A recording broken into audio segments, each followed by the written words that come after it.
कभी कभी लगता है सच में कलयुग आ गया है। लोगों की मति भ्रष्ट होती जा रही है। लोग असहिष्णु होते जा रहे हैं। बात को कसौटी पर रख कर जांचने की आदत लोगों की खत्म होती जा रही है।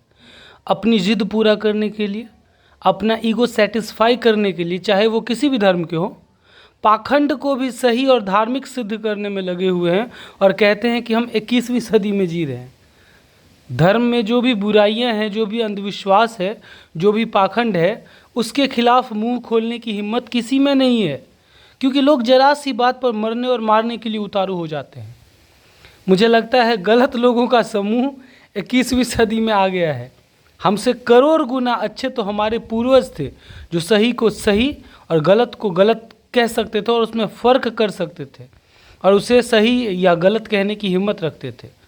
और फिर चर्चा होती थी, शास्त्रार्थ होता था कि अमुक बात सही है या गलत। अब तो ना चर्चा होती है ना शास्त्रार्थ होता है, बस एक सिद्धांत बना लिया है कि ये सही है। उसको परखने की आदत ख़त्म कर दी लोगों ने। सच बोलने वाले की उस ज़माने में तारीफ़ की जाती थी, ना कि जान से मारने की धमकी या फिर ना ही ट्रोल किया जाता था। पहले के ज़माने में जो सच बोलते थे, जो पाखंड के खिलाफ बोलते थे, उनकी तारीफ़ की जाती थी। अब उदाहरण के तौर पर कबीर को ही ले लीजिए। कबीर ने हिंदू धर्म में जो पाखंड था, जो बुराइयां थी, उसके बारे में इन्होंने कितना कुछ कहा और इस्लाम धर्म के बारे में भी कहा। इन्होंने हर धर्म की अच्छाइयों और बुराइयों को कहा। एक एग्जाम्पल मैं आपको देता हूँ। आपके क्लास 12th में ये देखिए, तुलसीदास का, ये तुलसीदास जी का चैप्टर है और इसमें मैं दिखाता हूँ तुलसीदास जी का जो परम मित्र और स्नेही, मित्र या स्नेही कौन होता है? दोस्त कौन होता है? जिससे बहुत लगाव होता है। स्नेही जिससे लोग प्यार करते हैं। दोस्त आप लोग समझते ही हैं। तो इनके जो तुलसीदास, तुलसी बाबा जो रामचरितमानस के लेखक हैं, जिस रामचरितमानस को की लोग हिंदू धर्म में लोग पूजा करते हैं, उसके लेखक हैं तुलसीदास। और इनके जो मित्र हैं, इनके मित्र थे नाभादास, मतलब इनके स्नेही, बहुत नज़दीक संबंध था इनका, बहुत परम मित्र थे नाभादास। और नाभादास जी ने, और बिहार बोर्ड क्लास 11th में ही नाभादास जी का चैप्टर है छप्पे, 6 लाइन की ये कविता है छप्पे। इसमें कबीर का वर्णन किया गया है, कबीर के लेख का वर्णन किया गया है कि कबीर किस तरीके से लिखते थे। मतलब नाभादास जी ने वर्णन किया है कबीर का, कबीर की अच्छाइयों को, कबीर किस प्रकार से लिखते थे, इनका वर्णन किया है, बड़ाई की है कबीर की नाभादास जी ने, जो मित्र थे किसके? तुलसीदास के। मतलब अगर कबीर ने हिंदू धर्म के पाखंड को उजागर किया, हिंदू धर्म के पाखंड के खिलाफ बोला, तो सबसे पहले तो उस समय में देख लीजिए कितनी सहन शक्ति थी लोगों में और किस प्रकार सच को परखने और सच को समझने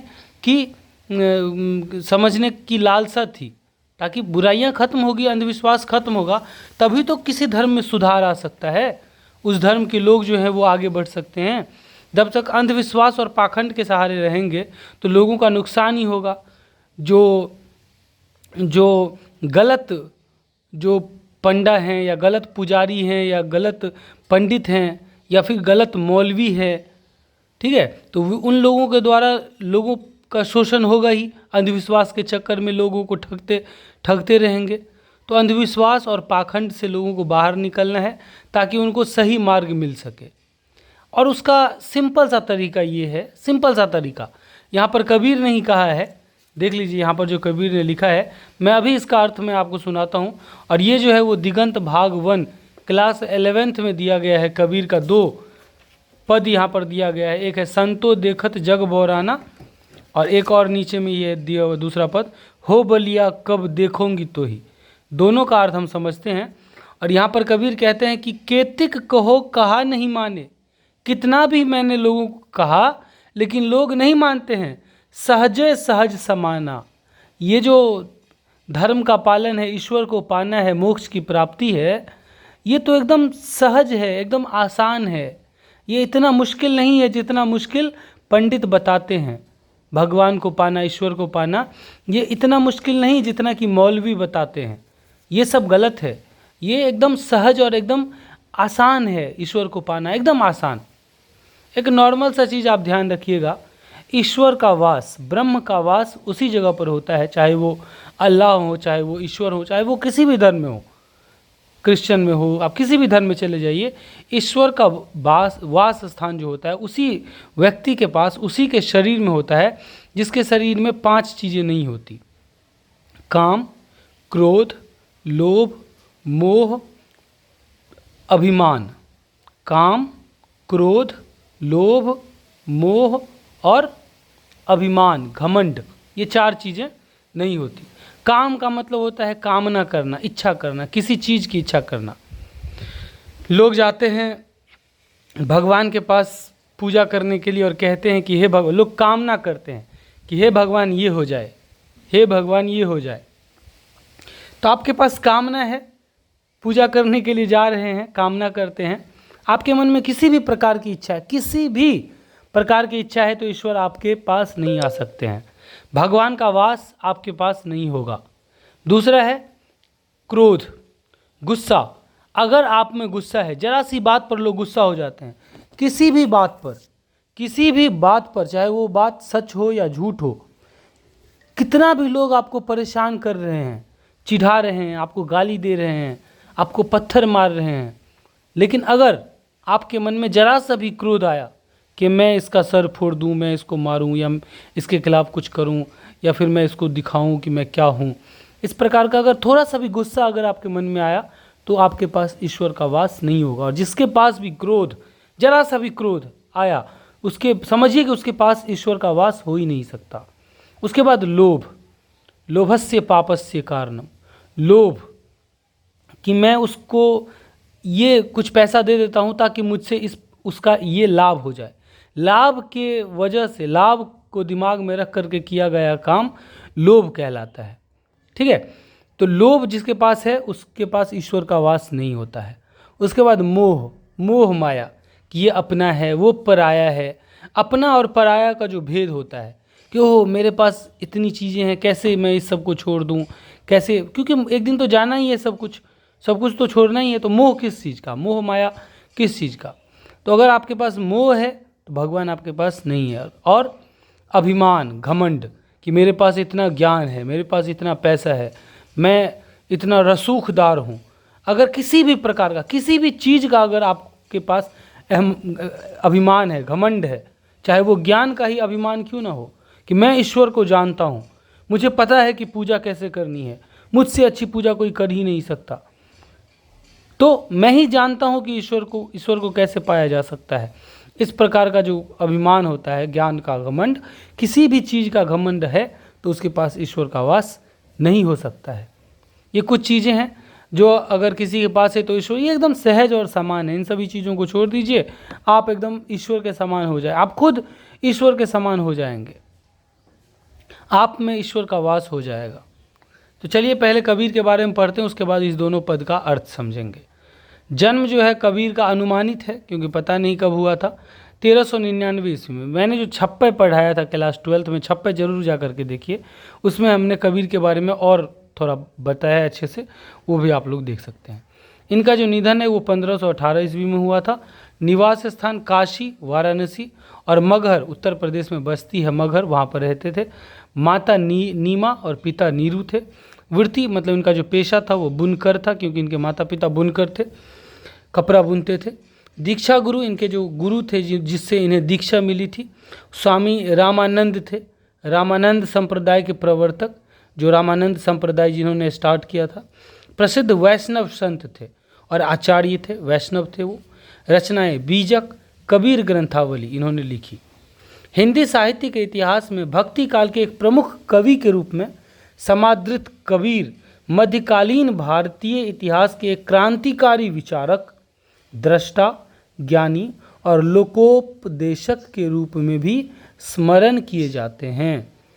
जो कबीर हैं वो मध्यकालीन भारत के एक क्रांतिकारी विचारक थे, दृष्टा थे, दूर देख सकते थे, ज्ञानी थे और लोकोपदेशक, लोगों को उपदेश भी देते थे। समाज के पिछड़े, वंचित और दलित वर्ग से आने वाले कबीर प्रतिकूल परिस्थितियों के कारण प्रचलित शिक्षा से वंचित रहे। जो प्रचलित शिक्षा थी उस समय, संस्कृत या जो पारंपरिक शिक्षा होती है, वो इन्हें नहीं मिल सका, क्योंकि ये पिछड़े, वंचित और दलित वर्ग के थे। वे साक्षर भी नहीं थे, अक्षर भी लिखने नहीं आता, अक्षर का भी ज्ञान नहीं था, किंतु उन्हें अशिक्षित नहीं कहा जा सकता।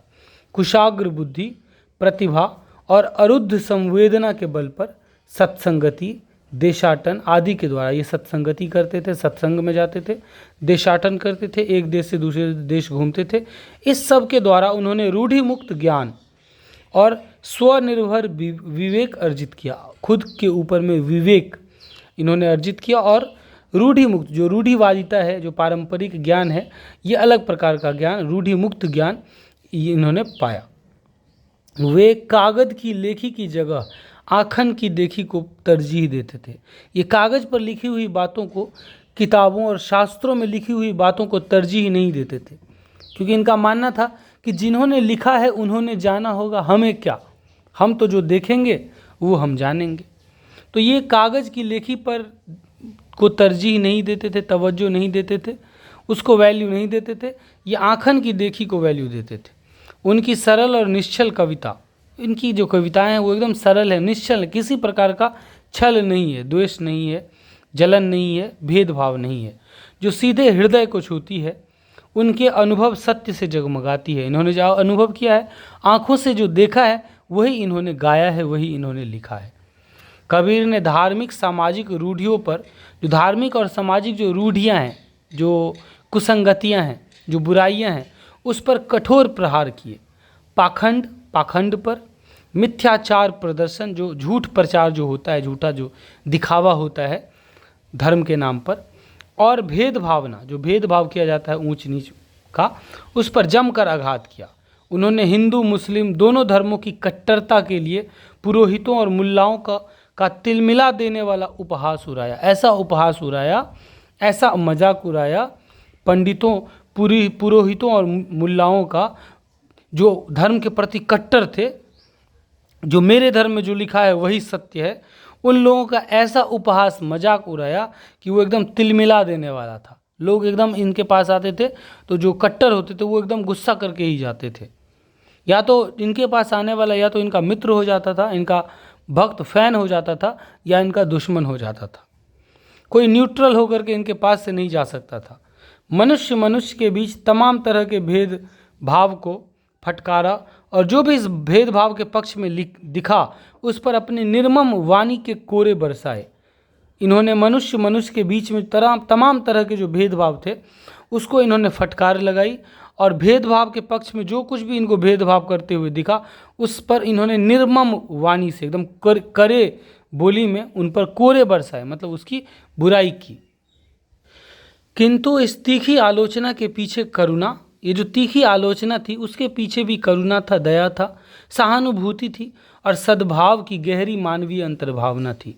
कुछ दुर्भाव से नहीं, किसी को नीचा दिखाने के भाव से ये नहीं बोलते थे, ये सच्चाई लाने के लिए और लोगों को सही रास्ते पर ले जाने के भाव से ये इसमें जो अंतर्भावना थी, जो इनकी भावना थी, वो ये थी।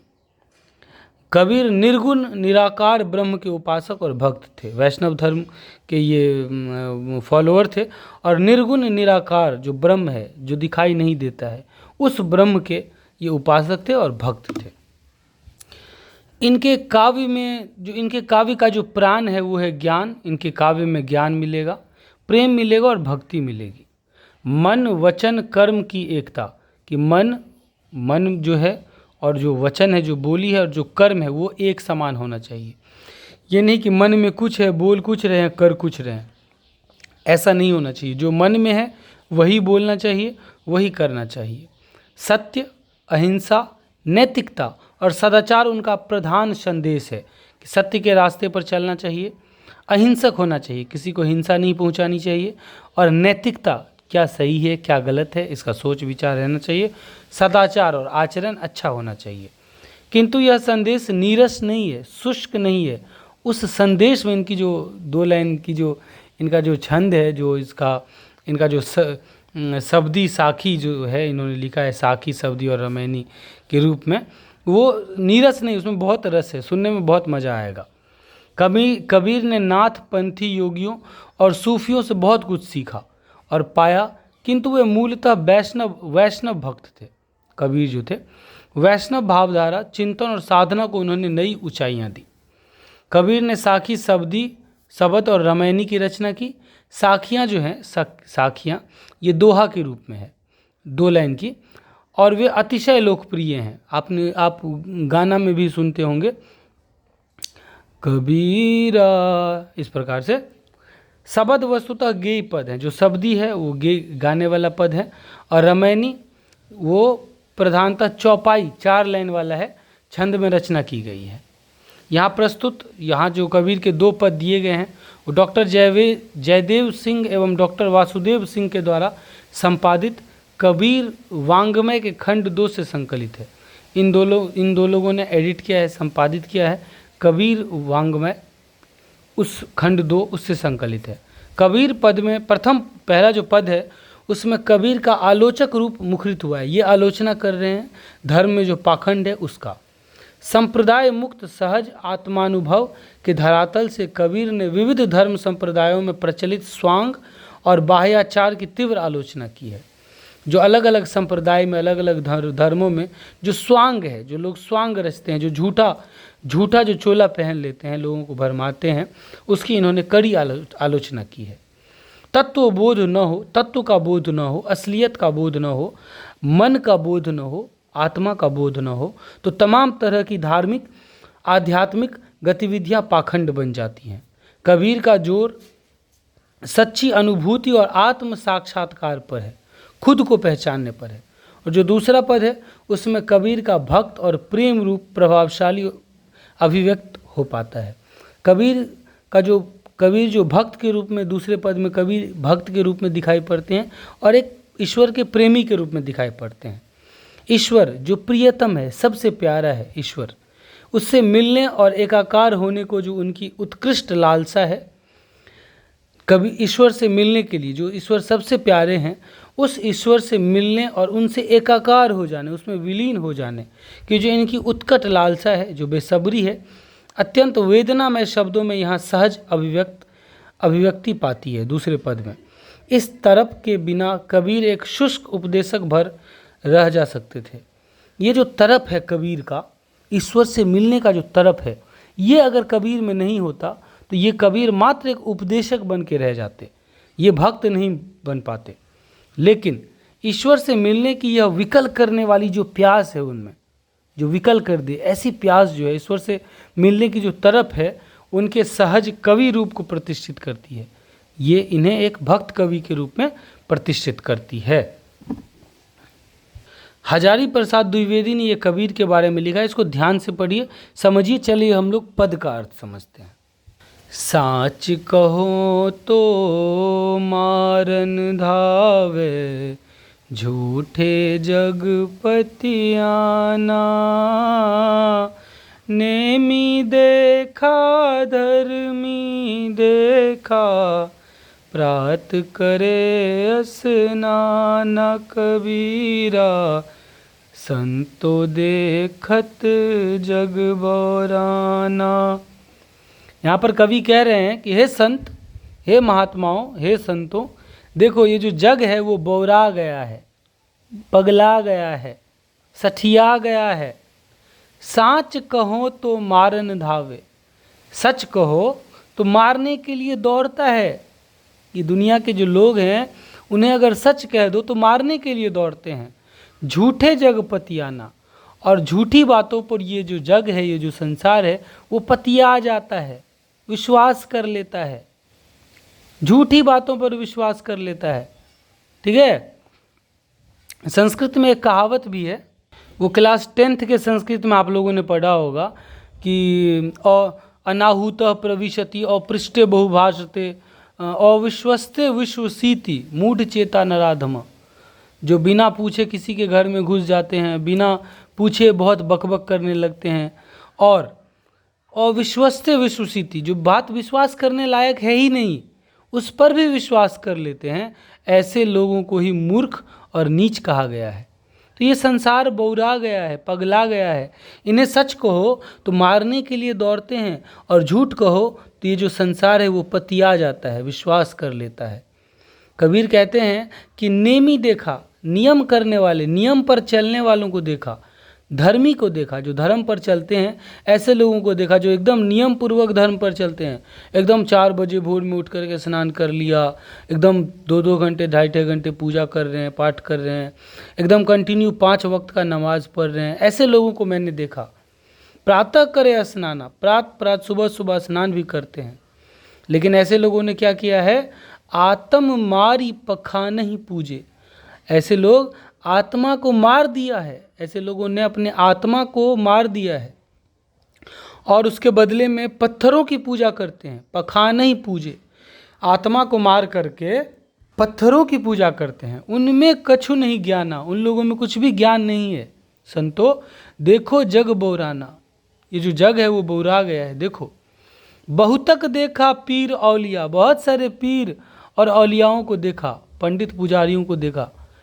मुसलमान धर्म में या हिंदू धर्म में बहुत सारे पीर औलिया को देखा। पढ़े किताब कुराना, और ये इन लोगों ने कई सारी किताबें पढ़ ली हैं। इन लोगों ने कुरान को पढ़ लिया है। कै मुरीद तदबीर बतावें, ये लोग क्या करते हैं, लोगों को अपना मुरीद बना लेते हैं, अपना भक्त बना लेते हैं, अपना चेला बना लेते हैं और उन्हें उपाय बताते हैं। तदबीर, उपाय बताते हैं भगवान को पाने का। उनमें वह जो ज्ञाना, जो उन लोगों ने जाना है, जो उन लोगों को ज्ञान है, वही वो दूसरों को भी बताते हैं। और आश्चर्य की बात यह है कि वो जो दूसरों को बताते हैं, जो बता रहे हैं दूसरों को, उन लोगों को खुद नहीं पता है कि ईश्वर क्या है, ईश्वर कहाँ है। थोड़ी सी बात बोल देंगे तो वही पीर औलिया जो हैं वो एकदम तमतमा जाएंगे, गुस्सा हो जाएंगे। ये जो पंडित पुजारी हैं, जो मौलवी हैं, उनको जरा सी बात बोल दो तो क्रोधित हो जाएंगे। और जिनके पास क्रोध है उनके पास भगवान का वास थोड़ी न है। आसन आसन मारी डिम्ब धरी बैठे, ये लोग क्या करते हैं, दिखाने के लिए एकदम आसन मार लेते हैं, पलथी मार करके बैठ लेते हैं। डिम्ब धरी बैठे, एकदम डिम्ब, एकदम अभिमान, दंभ, अभिमान, अहंकार धारण करके पलथी मार करके बैठते हैं। उनके मन में मन में बहुत गुमान है, उनके मन में बहुत गुमान भरा रहता है अपने ज्ञान का। पीतर पाथर पूजन लागे, ये लोग अपने पीतर की पूजा करने लगते हैं। एक बार एक आदमी जो है, वो पितर पक्ष होता है हम लोगों में, तो वो पोखर में खड़ा होकर के नहाने के बाद ऐसे पानी चढ़ा रहा था अपने पितरों को, कि ये पानी जो मैं चढ़ा रहा हूँ, ये पानी मेरे पितरों को, पितर जो पूर्वज जो मर चुके हैं उनको ये मिलेगा। तो शायद गुरु नानक देव या फिर कबीर ही उन्हें देखा कि ये क्या कर रहे हो भाई, तो ये बोला कि मैं अपने पितरों को पानी चढ़ा रहा हूँ। तो वो क्या किए, पोखर में से बाल्टी पानी निकाल ली और फेंकने लगे ज़ोर ज़ोर से, दूर दूर करके। तो बोले जो तुम क्या कर रहे हो, तो उन्होंने कहा कि यहाँ मेरे गांव में मेरा खेत है, उस खेत में मैं पानी डाल रहा हूँ। बोला, तो वो बोला तुम मूर्ख हो, ये इतने दूर खेत में कैसे पानी पहुँचेगा। तो बोले तुम बहुत काबिल हो कि ये जो तुम पानी चढ़ा ऐसे दे रहे हो, ये तुम्हारे पितर तक कैसे पहुँचेगा। ठीक है, तो पीतर पाथर पूजन लागे, पितरों की पूजा करते हैं, पाथर की पूजा करने लगे हैं लोग। तीर्थ गर्व भुलाना, और तीर्थ करने पर गर्व करते हैं कि मैंने 4 धाम की यात्रा कर ली, मैंने 10 धाम की यात्रा कर ली। टोपी पहिरे माला पहिरे, ये लोग टोपी पहनते हैं, इस्लाम धर्म में देखिएगा टोपी पहनते हैं, और हिंदू धर्म में माला पहनते हैं। छाप तिलक अनुमाना, एकदम तिलक वगैरह भी लगा लेते हैं, छाप लेते हैं अपने सर पे। साखी शब्द ही गावत भूले, आत्म खबरी न जाना, ये लोग साखी और शब्दी जो है ये गाना भूल चुके हैं, इन्हें याद नहीं है वो गीत, भगवान का भजन याद नहीं है। आत्म खबर ही न जाना, और आत्मा की खबर ये लोग कहाँ से जानेंगे, आत्मा की खबर क्या लेंगे।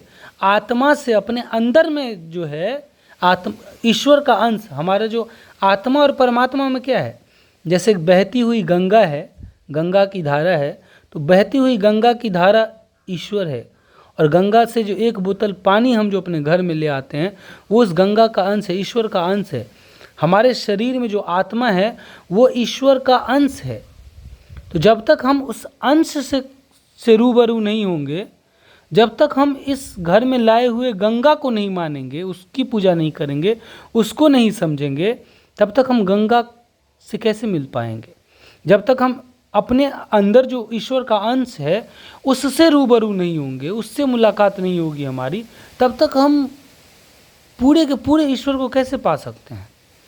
तो ये लोग सब कुछ करते हैं, लेकिन आत्म खबर ही न जाना, लेकिन उन्हें आत्मा की खबर नहीं है। हिंदू कहे मोहे राम प्यारा, तुर्क कहे रहीमाना। हिंदू जो हैं वो कहते हैं कि मुझे राम प्यारा है, तुर्क जो हैं मुसलमान जो हैं वो कहते हैं कि रहीमान अल्लाह प्यारे हैं। आपस में दो लरी लरी मुए, आपस में दोनों लड़ लड़ के मर रहे हैं। मर्म कहूँ न जाना, लेकिन जो मर्म है, जो असलियत है तो सारे इंसान ही हैं, तो सारे ईश्वर के पुत्र ही। ऊपर में बैठा वो सब कहते हैं कि ईश्वर एक है। हमारे धर्म में भी कहा गया है कि भगवान एक हैं, सर्वशक्तिमान जो है वो, सब धर्म में कहा गया है ईश्वर एक हैं, एक हैं, एक हैं। तो फिर लड़ने का क्या है? किस बात की लड़ाई, किस बात की लड़ाई? इस धरती पर जो पहली बार कोई आया होगा उसको अपने धर्म का पता कैसे चला होगा? जो बच्चा पैदा होता है, उस बच्चे को जिस धर्म के परिवार में पाला पोसा जाएगा वो उसी धर्म का हो जाएगा। उस बच्चे को क्या पता कि वो किस धर्म का है, किस जाति का है? इसका मतलब है कि ये सब इंसान के द्वारा बनाए गए चक्रव्यूह हैं जिसमें उलझ करके लोग मर जाते हैं। तो ये आपस में दोनों लड़ लड़ करके मर रहे हैं। ये राजनीति करने वाला चक्रव्यूह बनाया गया है लोगों पर राज करने के लिए, लोगों पर शासन करने के लिए, लोगों का शोषण करने के लिए।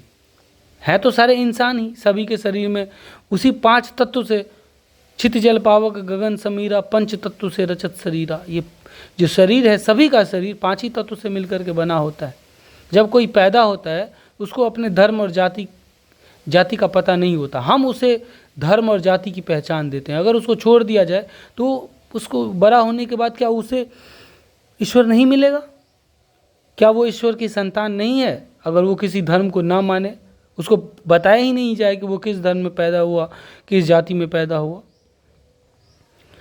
घर घर मंत्र देत फिरत हैं महिमा के अभिमाना। और जो लोग हैं, जो पंडित पुजारी, जो मौलवी हैं, वो घर घर जाकर के मंत्र दे रहे हैं ईश्वर को पाने का। इन्हें महिमा का अभिमान है कि मेरी महिमा है, अपनी महिमा के अभिमान में चूर हैं। गुरु के सहित सिक्ख सब बूढ़े। गुरु तो बूढ़ता ही है, गुरु का तो बंटाधार होता ही है ऐसे गुरुओं का। और इनके जो चेले हैं, इनके जो शिष्य हैं, वो सब भी डूब जाते हैं, पछताने लगते हैं। अंतकाल पछताना, अंतकाल में जब अंतकाल आता है, अंत समय आता है, तब पछताने लगते हैं। तब ढूंढते हैं कि क्या, कहाँ ढूंढूं मैं, कहाँ जाऊं मैं, कहाँ ईश्वर तो मुझे मिला ही नहीं। क्योंकि वो बाहर खोज रहे हैं, तो कैसे मिलेगा? ईश्वर तो अंदर बैठा है। आत्म खबर ही न जाना, आत्मा की खबर पता ही नहीं। बाहर कहाँ ढूंढ रहे हैं? मंदिरों में कहाँ ढूंढ रहे हो ईश्वर को? मस्जिदों में कहाँ ढूंढ रहे हो ईश्वर को? ईश्वर तो खुद के अंदर में है। पहले तो उससे मिलो, उस अंश से मिलो, तब न पूरा का पूरा ईश्वर मिलेगा। कहे कबीर सुनो हो संतो। कबीर कहते हैं कि हे संत सुनो, ये सब भर्म भुलाना, ये सब भर्म जो है ये भुला देना चाहिए लोगों को। केतिक कहो कहाँ नहीं माने, कितना भी कहा लेकिन मानते ही नहीं है। सहजे सहज समाना। और ये जो एकदम सहज के समान है, एकदम आसान है इस बात को समझना, ईश्वर को पाना एकदम आसान है। प्यार से बोलो, मन में दुख बैर ये सब मत रखो, भक्ति करो, भजन करो, नाम लो ईश्वर का, उसी में ईश्वर का वास है। लोगों से प्यार करो, ऊंच नीच, जाति पाति, धर्म वगैरह सबका जो भेद है वो सब भुला दो, तभी तुम ईश्वर को पा सकते हो। इतना आसान है, मतलब एकदम एक समान रहना है।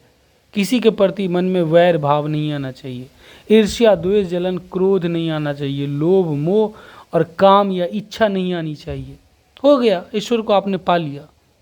प्रैक्टिस करके देखो, मन में बहुत सुकून मिलेगा। यहीं पर जो दूसरा पद है, इसमें कबीर के अंदर में जो ईश्वर से मिलने की जो तीव्र इच्छा जग रही है कि कब मैं ईश्वर से मिलूं, कब मैं उनसे एकाकार हो जाऊं, ये जो तरफ है ये देखने को मिल रहा है। ये कहते हैं कि हो बलिया, बलिया मतलब प्यारे, प्रिय, प्रियतम, सबसे प्यारा। हो बलिया कब देखूंगी तोहे, कि तुमको मैं कब देखूंगा। अहनिस, अहनिस का मतलब होता है दिन रात। ठीक है, पीछे में शब्दार्थ दिया हुआ है, यहाँ पर देख सकते हैं, यहाँ पर आप देख सकते हैं शब्दार्थ दिया हुआ है। तो कहते हैं कि अहनिस दिन रात, आतुर दर्शन कारिणी, दर्शन करने के लिए मैं आतुर हूँ, एकदम मैं एक्साइटेड हूँ। ऐसी व्यापे मोही, ऐसी मेरी इच्छा है, ऐसा मेरा अनुभव है, ऐसा ही मैं सोच रहा हूँ कि मैं कब आपका दर्शन करूँ, इसके लिए मैं आतुर हूँ, बेचैन हूँ। नैन हमारे तुमको चाहे, हमारे जो नैन हैं वो सिर्फ आंखें बंद करता हूँ तो तुमको देखता हूँ, आंखें खोलता हूँ तो तुमको देखना चाहता हूँ। तो मेरे जो नैन हैं वो सिर्फ तुमको देखना चाहते हैं। रति न माने हारी, रत्ती, रत्ती मतलब रत्ती भर, थोड़ा सा भी, तनिक सा भी, इत्तू सा भी हार नहीं मानूंगा मैं। देख लो, जब तक मैं आपको देखूंगा नहीं तब तक मैं हार नहीं मानूंगा। विरह अग्नि तन अधिक जरावे, जो विरह की जो अग्नि है, ये जो दूरी की जो अग्नि है, विरह मतलब दूरी, ये जो दूर होने का, जो बिछड़ने का जो ये अग्नि, जो आग है, ये मेरे तन को बहुत ज़्यादा अधिक जला रहा है, जला रहा है। ऐसी लेहु बिचारी, थोड़ा विचार लीजिए, थोड़ा सोच लीजिए प्रभु। सुनहु हमारी दादी गोसाई, कि हे गोसाई, हे गोस्वामी, गोस्वामी मतलब श्री कृष्ण, यहाँ पर ये श्री कृष्ण को कह रहे हैं। ठीक है, ऐसी बात नहीं है कि ये श्री कृष्ण के भक्त हैं। श्री कृष्ण का मतलब ईश्वर, भगवान। तो ये कहते हैं कि मेरी जो दादी है, दादी का मतलब दादी नहीं, दादी का मतलब विनती, ठीक है, प्रेयर, प्रार्थना। मेरी जो प्रार्थना है कि हे गोस्वामी, मेरी प्रार्थना सुन लो। अब जिन करहु बधीर, अब बधीर मत बन जाओ, बहरे मत बन जाओ, मेरी प्रार्थना सुनो, उस पर थोड़ा विचार करो। तुम धीरज में आतुर स्वामी, कि हे स्वामी आप तो धैर्य हैं, धैर्य के प्रतीक हैं, धीरज हैं, आपके अंदर बहुत ज़्यादा, आप धैर्यवान हैं। लेकिन मैं तो वैसा धैर्यवान नहीं हूँ, मैं बहुत आतुर हूँ, मैं एकदम व्याकुल हूँ। कांचे भांडे नीर, जैसे कच्चे घड़े में पानी होता है तो किस प्रकार वो पानी कच्चे घड़े को तोड़ करके बाहर निकल जाता है, तो मैं कच्चे घड़े में रखे हुए पानी की तरह हूँ, मैं कभी भी वो घड़ा तोड़ करके बाहर निकल सकता हूँ। इस प्रकार की व्याकुलता है मुझे आपसे मिलने की। पता नहीं मैं इस वियोग में मर भी जाऊँ, इसलिए बधिर मत बनिए, बहरे मत बनिए। हे गोस्वामी, मेरी दादी, मेरी विनती सुन लीजिए। आप न धैर्यवान है, लेकिन मैं धैर्यवान नहीं हूँ, मैं आतुर हूँ। बहुत दिनन के बिछुरे माधव, कि हे माधव, हे कृष्ण, बहुत दिनों से बिछड़ा हुआ हूँ मैं आपसे। जब से जन्म हुआ है, जब से इस धरती पर आए हैं, तब से तो आपसे बिछड़े ही हुए हैं। धरती पर आने से पहले हो सकता है कि मैं आपके पास हूँ, लेकिन धरती पर आने के बाद हम आपसे बिछड़ चुके हैं। बहुत दिनों के बिछुरे माधव, मन नहीं बांधे धीर, अब मन में धीर नहीं बंध रहा है, अब मन में धैर्य नहीं हो रहा है, अब मुझसे बर्दाश्त नहीं हो रहा है माधव, अब तो आ जाओ। देह छता तुम मिलहु कृपा करी, छता, छता का मतलब होता है रहते हुए, देह छता, देह रहते हुए, ये शरीर रहते हुए, तुम मिलहु कृपा करी, कि तुम कृपा करके मिल जाओ मुझे, ये जब तक मेरे पास शरीर है।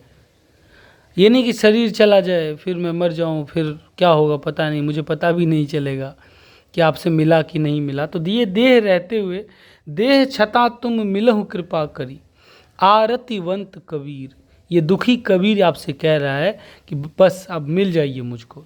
ये तरफ देख रहे हैं किस प्रकार का तरफ है, इसी तरफ की वजह से इन्हें कवि कहा गया है, नहीं तो ये बस एक उपदेशक बन के रह जाते। ठीक है, तो अगर आपको ये वीडियो अच्छा लगा तो चैनल को सब्सक्राइब करके जाइएगा, ठीक है, तभी आपको ईश्वर की प्राप्ति होगी, मोक्ष प्राप्त होगा। और कमेंट जरूर कीजिएगा वीडियो कैसा लग रहा है, किस प्रकार का वीडियो आपको चाहिए, लाइक ज़रूर कर दीजिएगा, हौसला बढ़ता है। और सब्सक्राइब करके बेल आइकॉन दबाइएगा ताकि हमारा वीडियो सबसे पहले आप तक पहुँचे। किस प्रकार का वीडियो चाहिए कमेंट करके बताइए, प्ले लिस्ट में जाइए, आपके लिए बहुत कुछ है। Thank you so much, bye bye, take care.